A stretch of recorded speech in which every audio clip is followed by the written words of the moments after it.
Recording.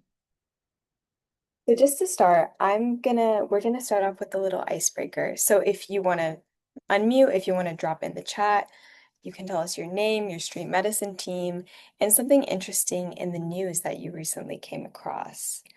So, any takers? Anybody want to unmute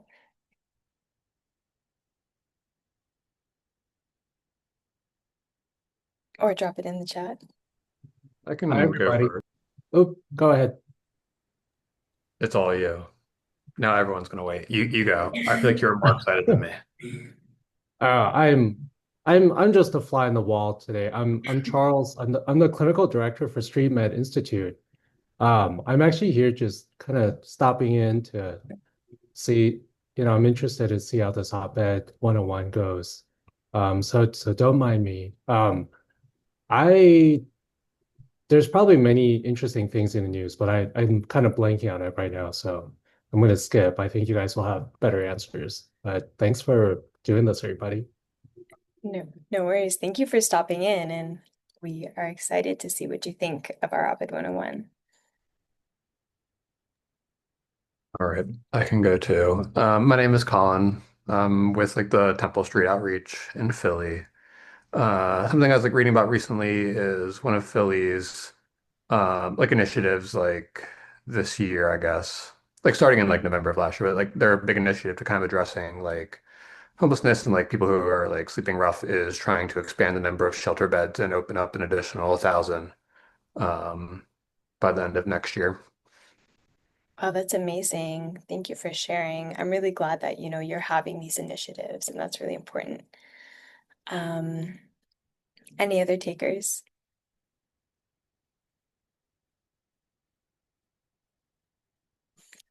If not, I can go. So my name is Maria. I'm currently an undergrad at Vanderbilt. And something that I thought that was interesting in the news, it's not as interesting as Collins, but I'm from Atlanta, and just hearing about the airport mess and the TSA agents has been not a surprise to me, but it's something for sure. Um, Oh, Sophie. Okay, so Sophie's here from Geisinger Commonwealth Health and soon to be with MUSC Street Medicine. Congratulations. 5 states have gotten homelessness approved as an exemption from Medicaid work requirements. So that's very exciting. Thank you, Sophie, for sharing. But if not, you guys can keep these coming in the chat and we're going to move on to the next slide. So, first of all, I think that before we start writing an op-ed, it's important to center ourselves. So, why should we share our stories? So, I think that sharing our stories is important because it really humanizes our issues. Like it transforms our data into a dynamic and a really impactful narrative. So, in other words, when we're faced with a statistic or just an isolated fact, it can be kind of hard for us to comprehend.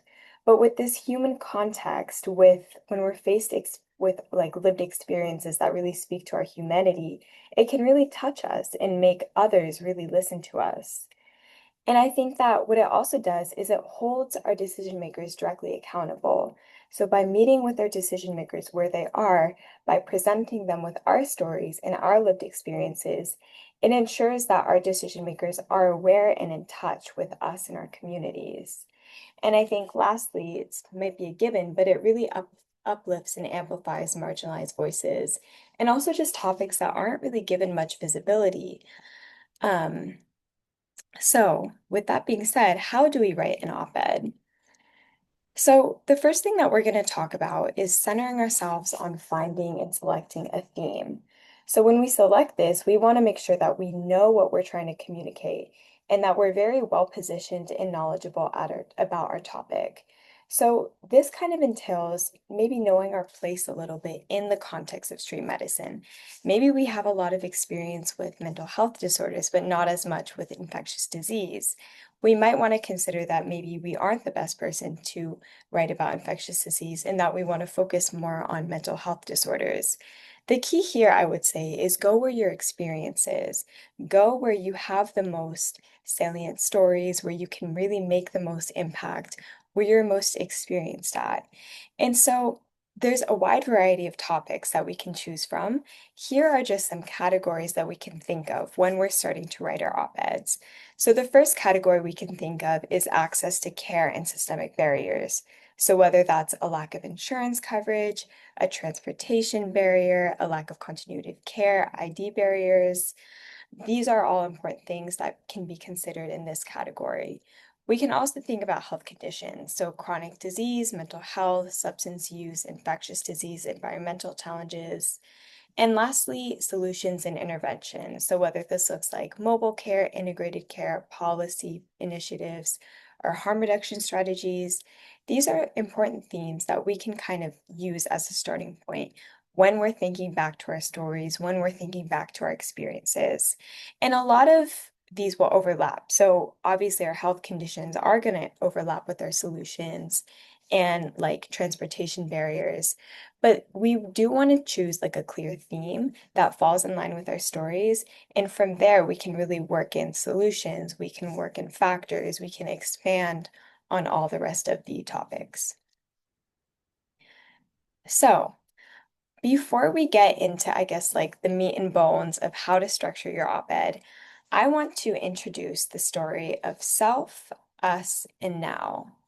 So, this framework was created by Marshall Gans, and Marshall Gans had a really important quote that I think is good to remember. So, he said, action is inhibited by inertia, fear, self-doubt, isolation, and apathy. Action is facilitated by urgency, hope, and what's known as you can make a difference, solidarity, and anger. And I really like this quote because I think that when we're thinking about writing our op-eds, the emotions that we can feel can be very overwhelming. We obviously have so many frustrations with the healthcare system, so many frustrations with the policies in place. But it's important to note that we can channel these emotions into urgency, into hope, into solidarity. And instead of feeling this isolation, this self-doubt, this sense of helplessness, I think that what Marshall Gans says is really helpful to consider when we're thinking about our messaging. So, the first thing that Marshall Gans talks about is the story of the self. So, obviously, each one of us has a really compelling story to tell. And we've all had so many experiences in street medicine, so many things that we've learned, but we really want to choose moments in our lives that we've really come face to face with an issue that we care about. So in this, what in our experience prompted us to choose action in the face of uncertainty?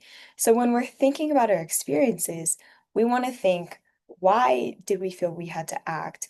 What about this story made us want to write an op-ed about the story? What about this experience made you feel like you could change things? So the power in the story of the self is really to reveal something about your values.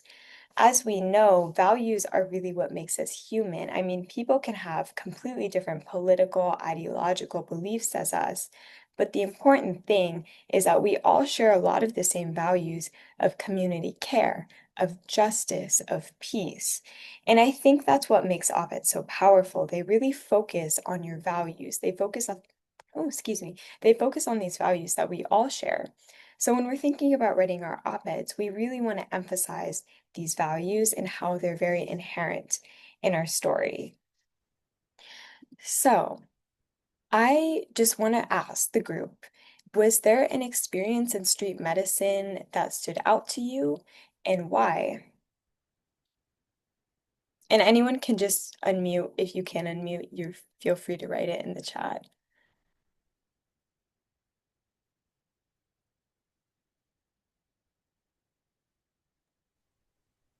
Um, excuse me. Like one story I was like thinking about, like a lot recently is like a gentleman who was like very good, like short, like had like shorter breath and like increased work of breathing. And well, we were like doing street outreach. I'm like, oh, like you should present to like the emergency department. Like it sounds like you're really like having a tough COVID right now. Like it sounds like you need medical care. He's like, oh, you can't go to the hospital. Like that's the place people go to die. Like you see people go in and never come out. Um, I don't know. Like I just think that's a very interesting like observation that someone can have, and I think it like speaks a lot to And I don't know where I'm going with this. I feel like I'm just like sharing an experience that I had. So I'm sorry if this doesn't have like a full circle moment. But like I just think it's very interesting, like, like the mistrust that people can have and like the generational and the community trauma that people can like experience where, a lot of people who go into the hospital are often at their sickest. And I can understand where he kind of has like that thought and that mindset of why the hospital is like such a dangerous place. I don't know. I just feel like there's a lot to unpack there. I just find it very interesting. Even when like he clearly needed like acute care, um, just couldn't like fully make that connection. Yeah, yeah, yeah. No, thank you for sharing that. That's very interesting. And so just as a follow-up, I want to ask you, did that, did you have any like emotions, reactions to that? Did that maybe sh- reveal to you something about the medical system, something you want to change in the medical system and homeless healthcare in general? Mm, yeah, like I think it does it like frustrates me a little bit that, I think part of it is that people either don't feel welcomed in like the healthcare spaces, or don't feel like they're going to be treated well. And I think it's also frustrating too that like, what he was kind of experiencing was probably a very like treatable um like disease, and like he doesn't have to be so ill to the point that like he probably does have a higher risk of like dying compared to someone else who maybe is able to, maintain like closer follow-up or like good care with like a PCP or something. And like how do you kind of like help people get access to a care in a way that they want to engage in it? Um or like things I think about. And like also like I understand what you're saying too. Like hospitals like aren't really like a place of healing and like advancing long-term care. Like I think it's a place for like managing your acute problem. And that's important, but I think sometimes patients misunderstand that like, we're not going to fix every problem in the hospital and like we do need long-term like care that can only really happen sometimes in a clinic. So I don't know. I think all those things just kind of frustrate me as well, like in its totality. Yeah, yeah, absolutely. And so I like that when you kind of were telling us this story and how you felt. I like how you kind of shed light on the nature of the hospitals and kind of told us exactly kind of the change you want to see in the system, the misconceptions that you see. And so I think that what in telling your story, I think that was a really self-reflective moment. That was exactly what an op-ed is about. So thank you so much for sharing that story. We appreciate you for sharing your experience. And is there anybody else that wants to share anything?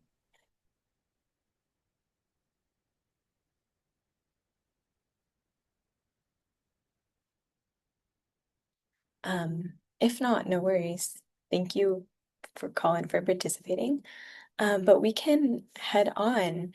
So we have the story of the self, and now we're going to talk about the story of us and the story of now. So the story of us goes a little bit beyond. So the story of self is very self-reflective. The story of us, we're looking at our op-ed, we're looking at this issue from the view of the community. So why should our community act? What in this issue affects all of us? Why should we all care, essentially? So in this part, you really want to show how our personal experiences are either very common and broad, or they're just very indicative of a larger shared struggle. So some things to consider. So who is us? Is it the medical community? Is it everyone that kind of participates in the political system, casts a vote? Who are you calling to join you? Is it everyday people? Is it maybe a specific subspecialty of people? Who shares these values and who would be the most impacted and mobilized by your story? Another thing that we want to think about is the story of now. So why is now the moment to band together? Why is now the moment to create this sort of systemic change? I think that there's a lot of different directions that you can go when you're talking about now. We can talk about a very urgent challenge. We can talk about maybe a warning. What could happen if we don't act? We could talk about the possibilities of what happened if we could act. And I think a lot of this is kind of giving people this reason to feel energized, hopeful, and eager to act. And I think that when we're dealing with concepts in street medicine, a lot of this is so heavy. There's so many systemic challenges. If sometimes it feels like we're taking just like 5 steps backwards without a step forward. And I think in grounding ourselves in kind of this collective hope, that's a really powerful way to make your op-ed resonate with people and kind of funnel people into taking action, into getting involved with their local street med team, to even just volunteering on the streets. Um, so with that being said, I think that now we've established this story of self, us, and now, we kind of have a helpful framework to tell our stories in a way that's compelling and encourages action. So we have this messaging, and now when we're writing our op-ed, we want to consider all these different facts and how you'll tie this into the story of the self, us, and now that you've outlined above or previously. So now we're going to transition into kind of like the meat of writing your op-ed, so how to frame it, but you will always want to keep in mind your personal experience, this self-reflective nature, kind of this call to action. And that's what this story of self, us now, that's what it exists for, to kind of help guide us along that. So for the first paragraph of your op-ed, you really want to set up the problem. So I really like personal anecdotes. It can be observations, it can be epiphanies, it can even be like a really interesting fact or statistic. But this is where you're really going to grab your reader's attention, orient them to the issue at hand, and really make it clear what your op-ed is going to be about, or what the issue is at hand, I would say. So with this first example, we notice how the author really sets up this problem. So it's May, it's hot, we have a patient wrapped in 3 layers of clothing, no bus going to her. We see that the team of medical students from Miami is conducting a weekly street run, and we see a really important and kind of expressive quote where the patient musters a whisper, "Help me." And I think honestly, this is a great example because it really draws you in. It really sets up the scene, it orients the reader to what's going on, and it really provides something that's like, oh, like I do want to keep reading. Like this is very interesting. Is there anything else that anyone would point out in this that they really like about this? Anything that they found to be particularly interesting in how this author kind of set up the problem? Anything they did in their opening paragraph?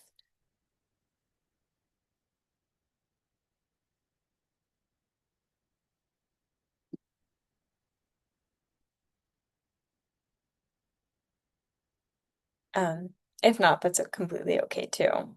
But I'm pretty sure we're all on the same page that this is a really great opening first paragraph.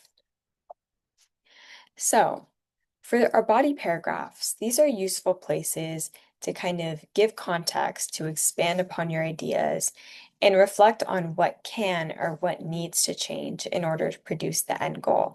So whether this outcome is better patient outcomes, less criminalization of the homelessness, this is kind of where you're going to get more technical. So we can see in this op-ed, the author goes from sharing her personal experience into directly kind of giving context about homelessness.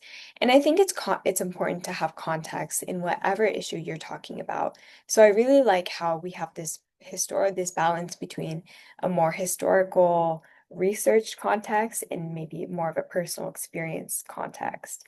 So this person talks about how homelessness is a health crisis. And then another kind of body paragraph or section, this person is talking about the criminalization of homelessness and how this is affected by COVID-19 and just other kind of advocacy technical aspects of the criminalization of homelessness. So what I really like about this is that it makes kind of this idea of homeless healthcare very accessible. So not everybody that's reading this op-ed is going to know exactly all the time what you're talking about. Some have never volunteered in the streets. Some don't know anything about homeless healthcare. So what I really like about this is that even if you know nothing, even if you've never read about homeless healthcare or issues in homeless healthcare, this op-ed makes it very clear to know what's going on. And I think that's important when we think about how our op-eds are going to be used. When we're doing movement building, when we're doing coalition building, we really want to build, we want to organize relationally, meaning we want to extend our voice and extend our reach across to people that have never considered this in their lives. So it's important to make sure that we want to use language that's accessible and that's respectful of all kind of exposure levels and all knowledge amounts. So, with that being said, another similar thing to your body paragraph that you want to include more towards the end of your op-ed is to propose a solution. So typically, when we're talking to our legislators, when we're talking to those in power, we really want to give them kind of a takeaway. So for this op-ed, the solution is street medicine teams. So the author says that street medicine teams are a vital role to catch those that fall through the cracks in our system. This author talks about the Miami Coalition to Advance Racial Equity. And I think that proposing a solution is a really good idea because it really resonates with your lawmakers. To your lawmakers, they have this story, they have this amazing kind of opening that you've talked about with your personal experience. They have this context that makes the issue that you're talking about accessible, and now they have a concrete solution. So here, your solution should really try to answer the problem you set up in your first paragraph even if you don't have, maybe you don't know, like you don't want to say a solution for whatever reason, what you could do is also foreshadow what could happen if the action is not taken. So this kind of creates a sense of urgency, it creates a sense of responsibility, and most good op-eds, if not all, kind of have this solution embedded into them. And then lastly, you really want to end with a call to action. So we're going to circle back to the story of now. Why should we act and why now? We want to end with a message of hope and urgency and really drive back home the theme of your op-ed. So I like this op-ed because this author says, coalitions like this have emerged countrywide. We need more of them. So that's almost like a call to action and a conclusion at the same time, or excuse me, and a solution at the same time. We also need more safety net hospitals. So this is very specific, and I think it's great that this is very specific, but keep in mind your op-ed, your call to action doesn't have to be as specific, even if you don't know, if you don't necessarily have a specific call to action, that's completely okay. I really like the end because it talks about this woman. It's very full circle. And then it says, imagine if that had happened from the start. She might never have come so close to dying on the street across from a hospital. And I think that what's so powerful about this is it starts with these very humanized, empathetic stories, and it ends with them too. So it's very full circle. And I think that's what really resonates with people, especially people that have no experience in homeless healthcare, really connects those dots for them. So I think this is a great example. I can link this specific op-ed in our one pager for you all later for you to view. But yeah, so that's kind of like the meat and bones, the kind of how-to for an op-ed. So February 19th, we had our Speaking Truth to Power workshop. The recording is on YouTube in case you want to hear. Today we had our Op-Ed 101 workshop. This recording will also be posted for future reference. April 10th, in about 2 weeks, for everybody that's interested in writing an op-ed, we're going to do a first check-in. So I will reach out to you personally. I'll ask you how things are going. We can kind of workshop whatever we need to. That's going to be what the op-ed office hours are for. So if anybody has any questions, any for brainstorming, editing, polishing, I'll reach out. I'll work with you to kind of establish that. And then April 21st, we're going to have op-eds being due. Obviously, these dates are pretty flexible. So if anything pops up, just reach out to me. We can talk about it. And then submissions wise, that's still in the works, but I will make sure to keep you all updated. And this QR code is in case you know anybody that's interested in writing an op-ed, if you yourself want to fill that out, that's fine. But if not, I have on record who wants to write one. But yeah, we would love to get as many submissions as we can. So if you guys have street med teams, I would love for you guys to send this op-ed to them, see if there's any takers. Um, but yeah, does anybody have any questions for me?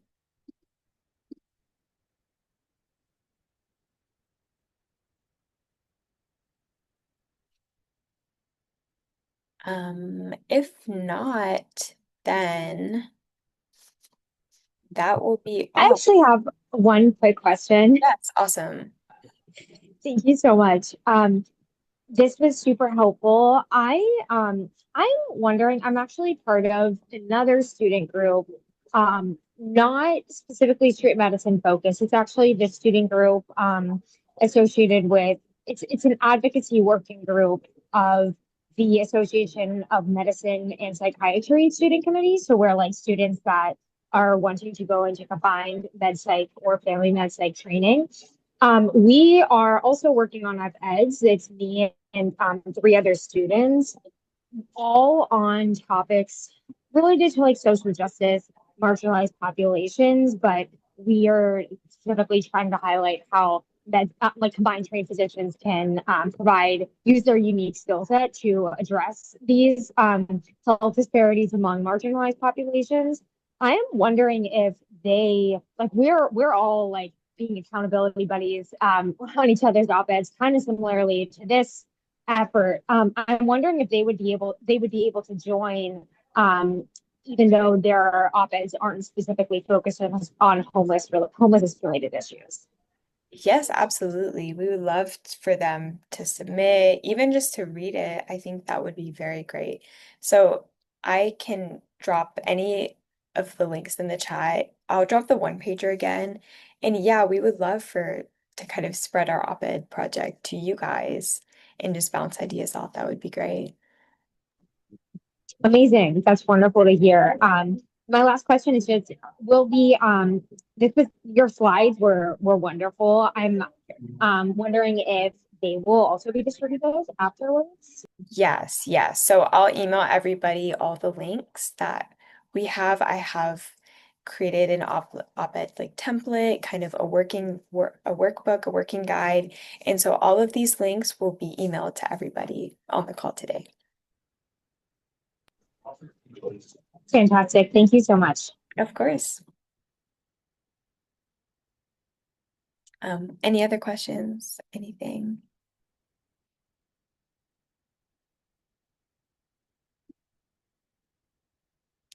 If not, thank you guys all for attending. I appreciate you coming. I appreciate Colin. I appreciate you sharing your story. But yes, every link will be emailed to everybody, like I said. But if nothing, you are all free to go. But thank you so much.